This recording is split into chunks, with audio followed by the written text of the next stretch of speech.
तो आज तारीख है 22 अक्टूबर, और अगर 22 अक्टूबर की पहली हम न्यूज़ की बात करें तो वही है। हम लोग जानते हैं हर जगह काफ़ी ये चल रहा है ना कि किसान आंदोलन चल रहे हैं। उस वजह से वहाँ पे दो चीज़ें आती हैं। एक तो फ्री मूवमेंट की बात आ जाती है, उसको हैम्पर कर रहे हैं वो सब, और वहीं फ्री स्पीच की बात आ जाती है। तो वही है, at the and supreme court हमेशा एक ही बात कहता है, जो इस बार भी कही है, कि फ्री मूवमेंट को हैम्पर नहीं करना चाहिए। प्रोटेस्ट का तुम्हें राइट है, बट तुम फ्री मूवमेंट को हैम्पर नहीं कर सकते, उसको रोक नहीं सकते। बाय द वे, अभी की अगर बात की जाए तो किसानों की तरफ से जो दुष्यंत दवे हैं वो एडवोकेट थे फार्मर्स के, और तुषार मेहता है जो गवर्नमेंट गवर्नमेंट के एडवोकेट थे। तो तुषार मेहता के पक्ष में ये फैसला सुनाया गया है, और उन्होंने कहा कि जो सिंधु बॉर्डर वगैरह इन लोगों ने घेर रखा है उसको अगले महीने तक खाली करने की कह दिया है। अब देखते हैं हो पाता है कि नहीं, क्योंकि ऑर्डर्स तो पहले भी निकल चुके हैं सेशन कोर्ट से खाली करने के, लेकिन हुआ कुछ नहीं। अब अपन थोड़ी बात कर लें इसकी कि कैसे आर्टिकल में क्या राइट्स वगैरह हैं इसको लेके। तो आर्टिकल जो 19A1 है उसमें हम देखते हैं freedom of speech and expression दिया जाता है कॉन्स्टिट्यूशन में, कि तुम प्रोटेस्ट कर सकते हो अगर जनता जनता चाहे। तुम अपने एक्सप्रेशन को फ्री विल से एक्सप्रेस कर सकते हो, अपनी भावनाओं को, अगर सरकार कुछ गलत कर रही है तो। और वहीं आर्टिकल 19(1)(b) में ये कहा जाता है कि पीसफुली अगर तुम लोग चाहो तो एक जगह इकट्ठे हो सकते हो, अपना प्रोटेस्ट कर सकते हो, ये सब चीजें कर सकते हो। मतलब एक तरीके से जनता सरकार के लिए वॉचडॉग का काम कर सकती है, कि सरकार अगर कुछ गलत करती है तो पीसफुली प्रोटेस्ट बिना तैयार होकर ये सब चीज तुम लोग कर सकते हो। और हम जानते हैं कि प्रोटेस्टों का तो इंडिया का बहुत बड़ा इतिहास रहा है। हम लोगों ने इतिहास में गांधी जी से लेके प्रोटेस्ट ही करते चले आए। अब यहाँ पे एक बात कही गई है राइट टू डिसेंट के, कि जो रिस्ट्रिक्शंस जो हैं वो और बढ़ाई जाए, इसको लेके भी बात की है। किसने? तुषार मेहता जो गवर्नमेंट के एडवोकेट है, उन्होंने कहा है कि प्रॉब्लम क्या है ना, कि केवल हथियार के साथ ही नहीं, हथियार तो चलो ठीक है, हथियार के साथ में तो प्रोटेस्ट में आना ही नहीं है, पर साथ साथ में जो डिसेंसी है प्रोटेस्ट की वो मेंटेन रखी जाए आगे आने वाले प्रोटेस्टों के लिए। प्रोटेस्ट करो, अच्छी बात है, बट इसका मतलब ये नहीं हो जाता कि तुम डिसेंसी मेंटेन नहीं करो और रोड पे बैठ जाओ, कहीं पे भी लोगों के राइट्स को वायलेट करने लगो। ये चीजें नहीं होनी चाहिए। लेकिन सुप्रीम कोर्ट ने हाल में इस चीज को विराम दे दिया और कह दिया है कि नहीं, अभी हम इस राइट को बिल्कुल भी टच नहीं करेंगे अपनी तरफ से। और बाय द वे, डेमोक्रेसी में राइट टू फ्री स्पीच और एक्सप्रेशन की बात की जाए तो उसको तो हम जानते हैं, रिस्पेक्ट करना भी जरूरी है और होना भी जरूरी है, क्योंकि वही है जो डेमोक्रेसी की प्रायिकता को बनाए रखता है। अब एक नेक्स्ट न्यूज है जो ईडब्ल्यूएस को लेकर आई है, इकोनॉमिकल वीकर सेक्शन। हम जानते हैं कि 103 कॉन्स्टिट्यूशन अमेंडमेंट हुआ था 2019 में, और उसमें जो जनरल कैटेगरी वाले लोग हैं उन लोगों को 10% आरक्षण दे दिया गया था। और बट ये दिया गया था इकोनॉमिक बिहाफ पे। तो इसमें क्या है ना, अभी बहुत ज्यादा प्रॉब्लम चल रही है कि सुप्रीम कोर्ट का कहना ये है कि ये 8 लाख का जो तुम लोगों ने क्राइटेरिया रखा है, कि जिनकी सालाना इनकम 8 लाख से नीचे है वो लोग ईडब्ल्यूएस में आते हैं। तो ये 8 लाख का क्राइटेरिया क्या है, ये एक्सप्लेन करें। अभी कुछ दिनों पहले भी सुप्रीम कोर्ट ने फटकार लगाई सरकार को, और फिर से लगा दिया कि इस क्राइटेरिया को अगर तुम्हें रिवाइज करना है तो करो जल्दी से जल्दी, क्योंकि ये क्राइटेरिया बदलना जरूरी है। क्योंकि 8 लाख में तो देश की 95% जनता आ जाती है, फिर बचा कौन? तो प्रॉब्लम ये है। अब यहाँ पे सरकार ने कहा है कि हाँ, हम इस 8 लाख के क्राइटेरिया को रिवाइज करेंगे, इसके लिए कमेटी बनाई जाएगी। अब ये कमेटी कब तक बनती है ये देखने वाली बात होगी। बाय द वे, हम ये जानते हैं कि आर्टिकल वो कॉन्स्टिट्यूशन अमेंडमेंट 103 के द्वारा ये बदला गया था, और आर्टिकल नंबर 15(6) और आर्टिकल नंबर 16 सब क्लॉज 6, ये दोनों नए क्लॉज जोड़े गए थे ईडब्ल्यूएस के लिए। एक नेक्स्ट न्यूज है जो ग्लासगो मीटिंग को लेकर आई है। आजकल ग्लासगो मीटिंग बहुत ज्यादा न्यूज में बनी हुई है, COP26 की जो मीटिंग होने वाली है ग्लासगो में, यूके में। तो उस मीटिंग को लेके हमारे पीएम के द्वारा, जो पीएमओ ऑफिस है उसके द्वारा ये कंफर्म कर दिया गया है कि हमारे मोदी जी भी जा रहे हैं वहां पे, जो पीएम है हमारे। और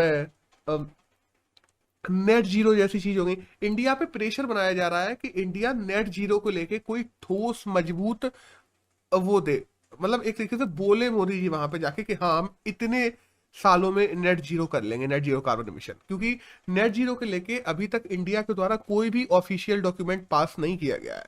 कह तो बहुत बार दिया गया है कि हम 2050 तक कर देंगे, 2060 तक कर देंगे। इन्वायरमेंट मिनिस्टर ने 2050 बोला था, मोदी जी 2060 बोलाए थे, लेकिन अभी तक इसको लेके कोई ठोस ऑफिशियल डॉक्यूमेंट इंडिया की तरफ से जारी नहीं हुआ है, जो कि उस चीज की प्रायिकता की जांच जांच के लिए, मतलब एक तरीके एक ठोस स्टैंड दे सके। तो उसके लिए इंडिया पे प्रेशर बनाया जा रहा है कि अभी जो ग्लासगो की मीटिंग है उसमें हमारे जो पीएम है वो नेट जीरो के बारे में एक ठोस डेट दे। और दूसरा ये वो तो हम जानते हैं कि G20 की भी मीटिंग होने वाली है, वहीं से फिर मोदी जी ग्लासगो में जाएंगे। हम थोड़ी बात करें ना कि ये मीटिंग जो क्लाइमेट की मीटिंग है ये कैसे होती है। तो आईपीसीसी की जो असिस्टमेंट रिपोर्ट आती है उसी पे ये मीटिंग होती है बाय द वे। और आईपीसीसी इस मीटिंग को करवाता है। 1995 से मीटिंग होना शुरू हुई थी, तब से अभी तक चलती आ रही है हर साल। और इस बार कॉन्फ्रेंस ऑफ पार्टी 26 है, तो 26th मीटिंग है। और हम बात करें कि इस बार मुख्य मुख्य चीजें क्या है, तो नेट जीरो है जिस पे बात होनी है। 2030 तक जो देशों ने लक्ष्य रखे थे वो लक्ष्य कहाँ तक पूरे हुए हैं उन पे बात होनी है। उसके बाद में डिफॉरेस्टेशन आदि पे बात होनी है। फिर हम देखते हैं मरीन जो कचरा बढ़ रहा है उनके उसके बारे में बात होनी है। हीट वेव पे चर्चा होनी है। आईपीसीसी की जो नई रिपोर्ट आई है उसमें कहा गया है कि नेट जीरो करने के बाद भी 2050 तक 1.5 डिग्री तापमान बढ़ जाएगा, उसके बारे में बात होनी है। और हम जानते हैं कि अभी हम लोगों ने बात की थी पेरिस मीटिंग में जो कार्बन क्रेडिट की प्रॉब्लम चल रही है देशों में, उसको लेके चर्चा होनी है। और कार्बन क्रेडिट क्या है जो अपन लोग पिछले वीडियो में पूरा कवर कर चुके हैं। और उसके अलावा अलावा जो एनडीसी है, जो हम कहते हैं ना नेशनली डिटरमाइंड कंट्रीब्यूशन, कि किस देश ने कितना कंट्रीब्यूट किया है, वो एनडीसी के लक्ष्य होते हैं। तो कोशिश किया जाएगा हर देश अपने एनडीसी के लक्ष्यों को बढ़ाए इस मीटिंग में। तो दैट्स ऑल, ये कुछ मुद्दे हैं जिन पे बात होनी है। अब मीटिंग जब शुरू होगी तब देखते हैं क्या निकल के आता है। एक नेक्स्ट न्यूज है इंडिया और यूके की जो जॉइंट मिलिट्री एक्सरसाइज हो रही है उसको लेके, कि कोकर शक्ति नाम से जो मरीन एक्सरसाइज है वो हो रही है अभी हाल में मुंबई पे। और ये इंडिया और यूके की आपस की जॉइंट मिलिट्री एक्सरसाइज है। क्योंकि जॉइंट मिलिट्री एक्सरसाइज पूछ ली जाती है कि कोकर शक्ति क्या है, डायरेक्ट करके पूछ लिया जाता है, या कोकर शक्ति किन दो देशों के बीच की मरीन एक्सरसाइज है, तो हमें पता होना चाहिए। एक नेक्स्ट न्यूज है ट्रंप को लेके, कि हम जानते हैं कि डोनाल्ड ट्रंप को जितने भी सोशल मीडिया प्लेटफॉर्म्स हैं सॉरी, चाहे फेसबुक हो गया या ट्विटर हो गया, उन लोगों ने बैन कर दिया था पिछले साल जब वॉशिंगटन डीसी में ये सब हुआ था। तो उस चक्कर में ना अभी घोषणा की है डोनाल्ड ट्रंप ने कि वो खुद का एक सोशल मीडिया प्लेटफॉर्म को लॉन्च करेंगे जिसका नाम है ट्रुथ सोशल। अब ये कंपनी है डोनाल्ड ट्रंप की एसपीएसी नाम से, तो उसके द्वारा ये बनाया गया और वही लॉन्च कर रहे हैं। और अब देखो सच वाली बात तो यह है कि ट्रंप ने ही ज्यादातर पायरेसीज फैलाई है। अगर हम उनके पुराने जाके देखें जब वो सोशल मीडिया पे थे, तो इस ये अब इनका खुद का बनाया हुआ प्लेटफॉर्म है। उनका कहना यह है कि हम और भी स्टार्टअप्स को एक्वायर करेंगे और अपने प्लेटफॉर्म को फेसबुक से ज्यादा बड़ा बनाएंगे। अब कहने वाली बातें तो बहुत सारी है, देखना पड़ेगा कि आने वाले समय में क्या होता है। एक नेक्स्ट न्यूज है जो बीसीसीआई को लेके आई है, कि हम जानते हैं ना बीसीसीआई अपने आईपीएल के ब्रॉडकास्टिंग राइट्स को हर साल पब्लिश करती है। अभी हम लोगों ने देखा था कि जो मल्टी बिलियन डॉलर बोनेंजा करके उन्होंने लॉन्च किया है, और उसमें कहा गया है कि अगले साल के लिए, क्योंकि अभी तक तो हम देखते हैं आईपीएल के राइट्स स्टार पे थे, और स्टार ने बाय द वे हर साल के लिए 2.5 बिलियन डॉलर दे रहा था वो, अगर बात की जाए बीसीसीआई को आईपीएल के राइट्स के लिए। तो अभी आईपीएल में हम ये भी जानते हैं कि 2 नई टीमें भी बढ़ने वाली हैं, तो आईपीएल के मैचेस भी बढ़ेंगे। तो इस बार आईपीएल ने फैसला लिया है कि केवल एक को नहीं, कम से कम 2 ग्रुप्स तक को हम ये राइट्स देने को तैयार है। और जो अभी 2.5 बिलियन डॉलर ले रहा था वो अगली बार से 5 बिलियन डॉलर तक लेगा। तो ये सब चीजें होने वाली हैं। अब देखते हैं इसका क्या होता है कि मल्टी बिलियन डॉलर बोनेंजा करके एक पैकेज निकाला जाएगा। चाहे तो एक प्लेटफॉर्म भी उसको खरीद सकता है, लेकिन अब उसको डबल पैसे देने पड़ेंगे आईपीएल के ब्रॉडकास्टिंग राइट्स के लिए। और जो नई टीमें आने वाली हैं उनमें भी बात की गई है कि अडानी ग्रुप हुआ, कोटक महिंद्रा हुआ, अरविंदो ग्रुप है, संजय गोयनका ग्रुप है, इनमें से कोई 2 ग्रुप ऐसे होंगे जो ये 2 नई टीमों के ओनर बन जाएंगे जल्दी। अब एक नेक्स्ट न्यूज है उसको लेके, एडिडास को लेके, कि दीपिका पादुकोण जो है वो एडिडास की नई ग्लोबल एम्बेसडर बना दी गई है। बाय द वे एडिडास को हम जानते हैं कि एडोल्फ डेंसलर और रुडोल्फ डेंसलर 2 भाई थे जिन्होंने एक शू कंपनी खोली थी। बाद में इन दोनों में लड़ाई हो गई थी, तो इन दोनों ने अभी अपनी अपनी कंपनी खोलनी थी, जिसमें से एडोल्फ डेंसलर ने खोली थी एडिडास और रुडोल्फ डेंसलर ने खोली थी पूमा। और दोनों ही आजकल इंटरनेशनली काफी सफल है, और एडिडास तो कुछ ज्यादा ही सफल है। एक जो नेक्स्ट न्यूज है वो आई है कंसर्न क्लाइमेट चेंज कंट्रीज को लेके, कि यूएसए की जो एजेंसीज हैं उन्होंने 11 कंट्रीज की एक लिस्ट बनाई है जो शायद अपने क्लाइमेट गोल्स को आने वाले समय में पूरा ना कर पाए। उनमें इंडिया का नाम भी है। और इस पूरी लिस्ट का नाम है concern climate change countries list. तो बस दैट्स ऑल, ये छोटा सा न्यूज था जो हमें पता होना जरूरी है। एक नेक्स्ट न्यूज आई है एफएटीएफ को लेके, जो फाइनेंशियल एक्शन टास्क फोर्स होती है, उसके द्वारा टर्की को भी अपनी ग्रे लिस्ट में डाल दिया गया है। अब वही है कि टेरर फंडिंग के चलते टर्की को डाला गया है। अब हम बात करें एफएटीएफ क्या है, तो फाइनेंशियल एक्शन टास्क फोर्स हम लोग देखते हैं कि 1989 में बनाई गई थी, और वो ये देखती है कि लोग मनी लॉन्ड्रिंग तो नहीं कर रहे, या ऑपरेशनल मेजर्स जो है वो मनी को लेकर सही तरीके से उठा रहे हैं कि नहीं, कहीं टेरर फंडिंग तो नहीं कर रहे, कहीं गलत तरीके से पैसे का कोई इलीगल चीज में इस्तेमाल तो नहीं कर रहे। तो अगर ऐसा कोई देश करते हुए पाया जाता है तो एफएटीएफ उसको अलग अलग लिस्टों में डाल देता है। ग्रे लिस्ट है, रेड लिस्ट है, ग्रीन लिस्ट है। जिस हिसाब से वो लिस्ट में डाल देता है उस हिसाब से इंटरनेशनल फंडिंग या इंटरनेशनल लोन किसी भी देश को मिल रहे होते हैं वो कम हो जाते हैं। जैसे हम देखते हैं पाकिस्तान पिछले 10 साल से ग्रे लिस्ट में है, और इंडिया तो कोशिश कर रहा है कि पाकिस्तान वो रेड लिस्ट में चला जाए, लेकिन अभी तक ग्रे में बना हुआ है वो, और अभी भी तय कर लिया गया कि ग्रे में ही रहेगा। तो जैसे कोई ग्रे लिस्ट में आता है, रेड लिस्ट में आता है, तो उनको पॉइंट्स दे दिए जाते हैं एफएटीएफ के द्वारा कि ये 27 पॉइंट्स हैं या ये 52 पॉइंट्स हैं, इनको पूरा करके लाओ, इन चीजों को तुम सही करोगे अपनी प्लेटफॉर्म पे, तभी हम तुम्हारी लिस्ट को सुधारेंगे। तो जैसे ही ये लिस्ट में नीचे जाते हैं कोई भी देश, उन लिस्टों को मिलने वाली इंटरनेशनल फंडिंग बंद होती चली जाती है, और उन लिस्टों और उन देशों को इवेंचुअली जो लोन भी देते हैं लोग वो भी कम कर देते हैं, क्योंकि वो लोन माने जाते हैं कि वो टेरर फंडिंग या गलत तरीके से उस पैसे का इस्तेमाल करेंगे, इसलिए। तो दैट्स ऑल। हाल ही में टर्की है जो ग्रे लिस्ट में आ गया है। अब एक नेक्स्ट न्यूज है नेशनल पुलिस कॉमोरेटरी डे को लेके, कि 21 अक्टूबर को ये मनाया जाता है, कल था।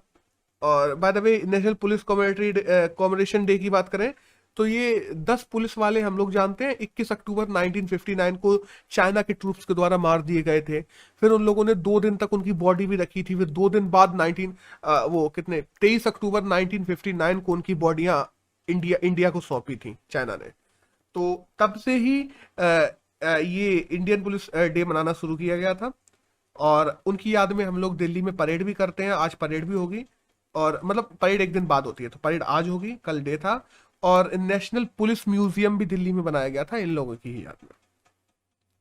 एक नेक्स्ट न्यूज है एआई इनोवेशन प्रोग्राम को लेके, कि माइक्रोसॉफ्ट के द्वारा हाल ही में एआई इनोवेशन प्रोग्राम शुरू किया जा रहा है, जिसमें बेसिकली क्या होगा ना, एआई फॉर अर्थ प्लेटफॉर्म एक बनाया गया है, जिसमें और कंपनियों को माइक्रोसॉफ्ट मदद करेगा अपने आर्टिफिशियल इंटेलिजेंस को डेवलप करने में।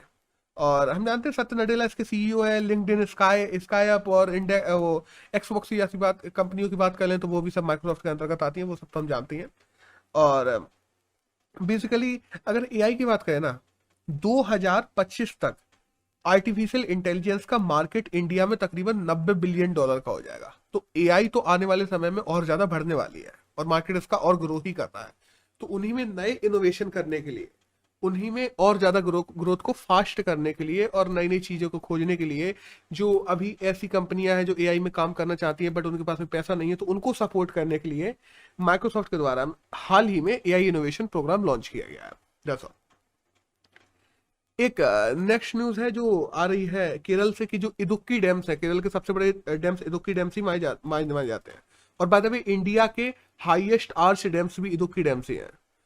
वो अभी हाल में ओवरफ्लो चल रहे हैं। और हाल में अगर बात की जाए ना, तो इदुक्की डैम्स हम देख चुके हैं 3 साल पहले क्या हुआ था, जब इदुक्की डैम्स के ओवरफ्लो हो गया था, फिर उनको पानी छोड़ना पड़ा था। पानी तो अभी भी छोड़ दिया गया है, लेकिन बाय द वे वो इतने ओवरफ्लो हो गए थे कि पूरे पूरे घर शहर के शहर भर गए थे।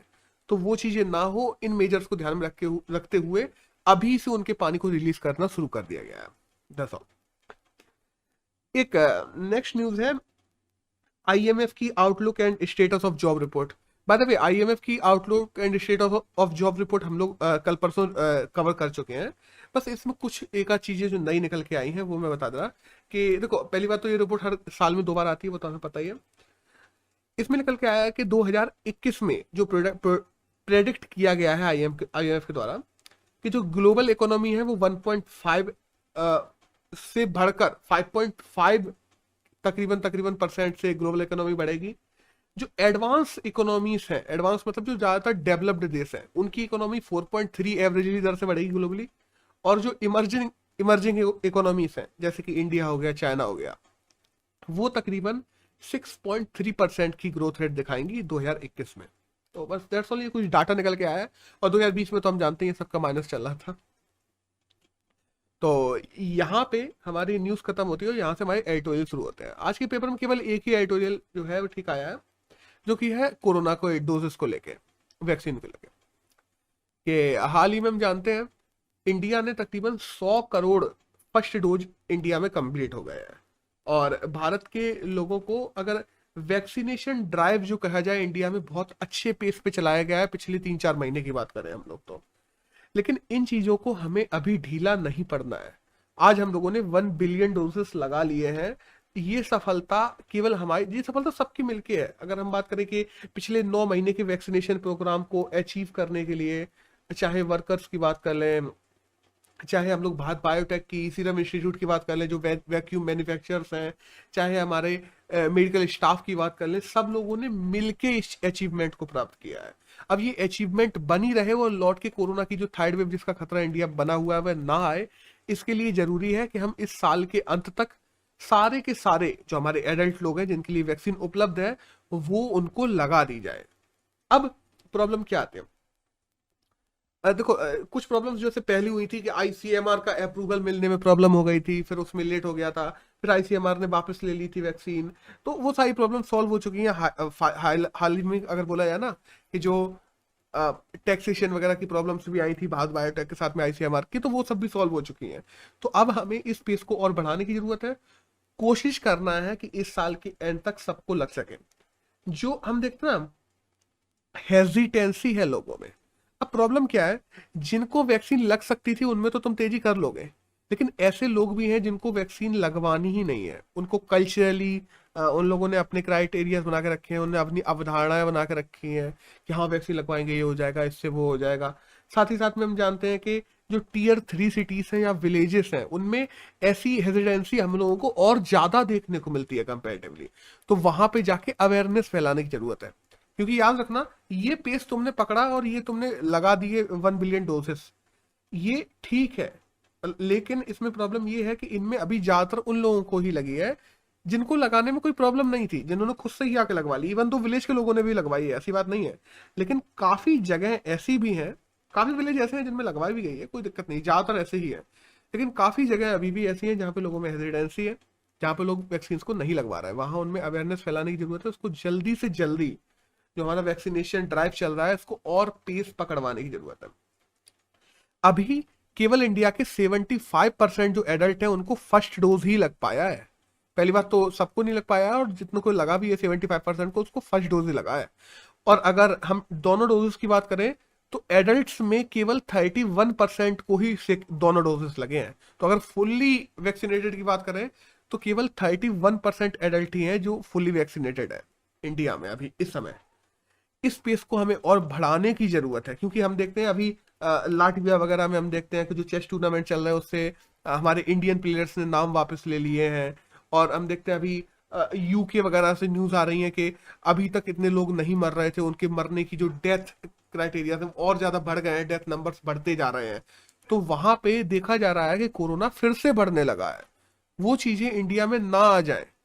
ओ, और जैसे है यूके से जो चल रही है फ्लाइट्स वगैरह, उनको अभी से रिस्ट्रिक्ट हमें करना जरूरी है, ये प्रॉब्लम्स आगे पैदा ना हो। तो इसके लिए हमें अभी से काम करना जरूरी है, और वैक्सीनेशन ड्राइव को और तेज करना जरूरी है। क्योंकि इस समय अगर प्रोटेक्शन की बात की जाए तो कोरोना से एक ही प्रोटेक्शन है, वैक्सीनेशन। और हाँ, हमारे यहाँ जो जाइकोव डी है, जो जायडस कैडिला कंपनी के द्वारा बनाई जा रही है, जो 12 साल से ऊपर के बच्चों के लिए वैक्सीन है, उस वैक्सीन को भी जल्दी से जल्दी रेगुलेट करने की जरूरत है। उसमें भी लेट नहीं किया जाना चाहिए, क्योंकि अभी देखा हम लोगों ने अप्रूवल उसको मिल चुका है, बट अभी तक उसको रेगुलेशन ही स्टार्ट नहीं हुआ सही तरीके से। तो इसमें भी हमें तेजी लानी चाहिए और बच्चों को भी जितनी जल्दी हो सके वैक्सीनेशन करना चाहिए। वहीं हम अगर कंपेयर करना हमारे पड़ोसी देशों से, मान लो चाइना से कंपेयर करते हैं, तो चाइना जैसे देशों ने फरवरी में ही अपने यहाँ 2.2 बिलियन डोज लगा लिए थे, और 75% लोग थे एडल्ट्स जिनको दोनों डोज लग गए थे। तो अभी तक हम लोग अभी चाइना जो उस टाइम पे था सितंबर में, सॉरी, तो चाइना सितंबर में जिस वैक्सीनेशन के पड़ाव पे था, हम लोग अभी तक भी उस तक नहीं पहुंचे हैं। वो चीजें अगर, क्योंकि हम कंपेयर उन्हीं देशों से करते हैं जो देशों से हमारा कंपटीशन होता है, ज्यादातर इकोनॉमिक कंपटीशन की बात करें या जो देश अच्छा कर रहे हैं उन्हीं से कंपेयर करना बनता भी है। तो हमें भी ऐसी चीजें करनी चाहिए। और हमें ओवरऑल की अगर बात करें ना, तो चाहे इनकम क्राइटेरियाज की बात कर लें कि लो इनकम कंट्रीज हैं, तो लो इनकम कंट्रीज से पहली बात तो इंडिया को बहुत से जगह लो इनकम कंट्रीज से कंपेयर किया जाता है, वो हमें करना बंद करना पड़ेगा, वरना हम अपने क्राइटेरिया या जो मानक है उनको पहले से ही लो एस्टिमेट में सेट करते हैं। ऊपर से लो इनकम कंट्रीज के साथ में इंडिया के काफी रिश्ते बिगड़े भी हैं कोविड से। जैसे हम बात करें कि उन लोगों को हम लोग वैक्सीन भेज रहे थे, वो वैक्सीन हम लोगों ने रोक दी थी, क्योंकि इंडिया में कोरोना की सेकेंड वेव आ गई थी और उसके बाद में इंडिया में वैक्सीनेशन तेज करने की जरूरत थी, तो हम लोगों ने वैक्सीनेशन पहुंचाना बंद कर दी थी। बाय द वे 14 अक्टूबर को हम लोगों ने 3-4 देशों को भेजना फिर से शुरू कर दिए हैं, बट जिन भी देशों से हम लोगों ने रोकी थी उनसे रिश्ते तो हमारे बिगड़े ही हैं। उन रिश्तों में भी हमें सुधार लाने की जरूरत है और इंडिया को भी बचाने की जरूरत है। अब आगे ये सब चीजें कैसे हो पाएंगी ये तो देखने वाली बात होगी। तो आज की अगर बात करें 22 अक्टूबर की, तो यही करंट था जो हमारे एग्जाम के लिए जानना जरूरी था।